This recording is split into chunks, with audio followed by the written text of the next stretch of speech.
Australia bersama Amerika Serikat dan Inggris membangun kerjasama keamanan di Indo-Pasifik untuk mengimbangi pengaruh China yang terus meningkat di kawasan itu.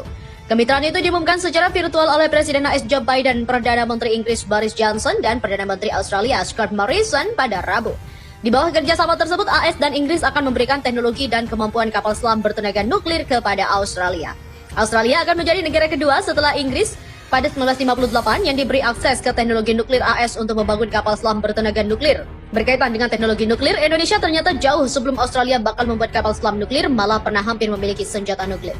Indonesia hampir pernah menguji coba bom atom ciptaannya dan buat dunia merinding. Lalu bagaimanakah kisahnya? Dilansir dari sosok.id, awalnya pada tahun 1960, Presiden pertama Indonesia Soekarno sadar jika sebuah negara haruslah mempunyai kapabilitas dalam pengayaan uranium. Maka pada tahun itu juga dia berhasil menjalin kerjasama dengan AS untuk pengembangan nuklir. AS setuju membantu dalam hal pengayaan uranium karena awalnya Indonesia hanya ingin menggunakan nuklirnya demi tujuan damai. Tapi di tengah jalan, kerjasama itu terganggu lantaran matinya John F. Kennedy yang dikenal akrab dengan Soekarno. Kebijakan AS setelah tewasnya Kennedy berubah, termasuk menyoal pengayaan uranium di Indonesia. Soekarno pun geram, dia kemudian mengalihkan haluan tujuan nuklir Indonesia untuk dijadikan bom atom. Secara rahasia, Soekarno kemudian menyuruh para ilmuwan Lembaga Tenaga Atom atau LTA Indonesia untuk berguru ke Cina karena negeri tirai bambu itu berhasil menguji coba bom nuklirnya di tahun 1964. Hingga saatnya November 1964, Direktur Pengadaan Senjata Angkatan Darat Dirjen, yaitu Brigjen Hartono, mengumumkan Indonesia akan melakukan uji coba peledakan bom nuklir miliknya pada tahun 1969 mendatang. Hartono mengungkapkan, jika 200 ilmuwan Indonesia sedang mengerjakan pembuatan bom nuklir dan bakal diuji coba di luar Kepulauan Mentawai, Sumatera. Dikutip dari nonproliferation.org, pengumuman itu kemudian dilanjutkan dengan pernyataan Soekarno pada tahun 1965 yang mengatakan sudah takdir Tuhan Indonesia dapat membuat bom atomnya sendiri. Soekarno bahkan, jika Indonesia membutuhkan bom nuklir untuk menjaga kedaulatan dan tanah air dari gangguan negara lain, pernyataan itu membuat negara-negara di dunia terhenyak seketika. Dunia menjadi panas dingin, geger karena mengetahui hal itu. Apalagi negara-negara barat dan juga sekutunya. Dalam benak mereka bergumam, bagaimana bisa Indonesia, negara yang merdeka kemarin sore, sudah mampu membuat bom nuklir yang maha dahsyat itu? Menteri Pertahanan Australia saat itu, Shane Partridge, berujar jika pernyataan Brigjen Hartono tak boleh dianggap enteng dan sepele. Ya lebih pusing lagi tentunya Perdana Menteri Malaysia Tun Abdul Razak. Ia merasa gelisah, terancam dan ketakutan karena bisa saja uji coba ledakan nuklir Indonesia nanti dapat berdampak mengerikan bagi Malaysia. AS yang tak mau uji coba itu dilakukan langsung mendekati kembali Indonesia. Melalui macam manuver politik, AS kemudian mendapatkan kesimpulannya sendiri jika Indonesia belum mampu untuk memproduksi bom nuklirnya sendiri. Melihat celah itu, maka pada September 1965 AS mau melanjutkan kerjasama pengayaan uraniumnya kembali dengan Indonesia. Tapi dengan catatan, Indonesia harus mengizinkan jika Badan Atom Internasional menginspeksi reaktor nuklirnya itu. Hal itu bertujuan agar Indonesia tak jadi berusaha membuat bom nuklir. Namun, berakhirnya kekuasaan Soekarno karena G30 SPKI tahun 1965 membuat semuanya buyar.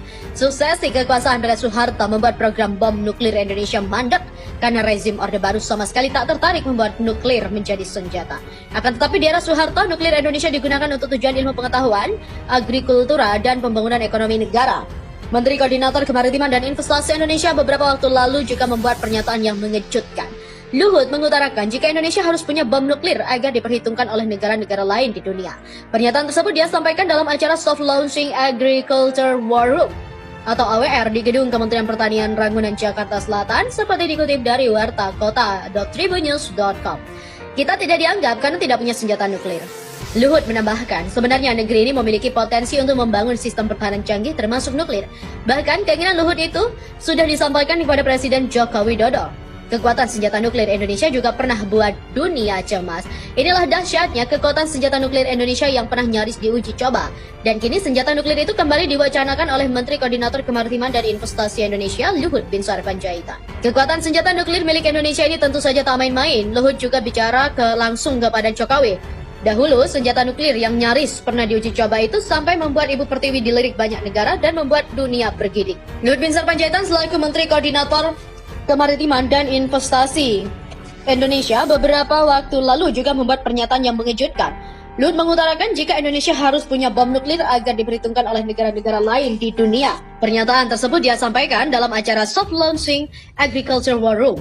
Seperti dikutip dari wartakota.tribunnews.com via sosok.id, konsekuensi harus diterima jika Indonesia punya senjata nuklir. di mana senjata nuklir merupakan senjata dengan daya pemusnah maha dahsyat yang hanya dimiliki dan dikembangkan beberapa negara saja di dunia. Senjata berhulu ledak sangat mematikan ini pernah digunakan 2 kali dalam pertempuran masa Perang Dunia II oleh Amerika Serikat. Kala itu negeri Paman Sam memporak-porandakan 2 kota Jepang, yakni Hiroshima dan Nagasaki, hingga akhirnya Jepang menyerah kepada tentara sekutu tanpa syarat. Berbicara soal nuklir, sebenarnya ia sudah dikenal di Indonesia pertama kali sejak tahun 1954. Kala itu, pemerintah Indonesia di bawah kepemimpinan Presiden Soekarno membentuk Panitia Negara untuk penyelidikan radioaktivitas. Panitia Negara bertugas untuk menyelidiki kemungkinan jatuhnya radioaktif di Samudra Atlantik. Bung Karno saat itu tidak ingin jika sisa nuklir masa Perang Dunia II mengganggu kehidupan masyarakat Indonesia.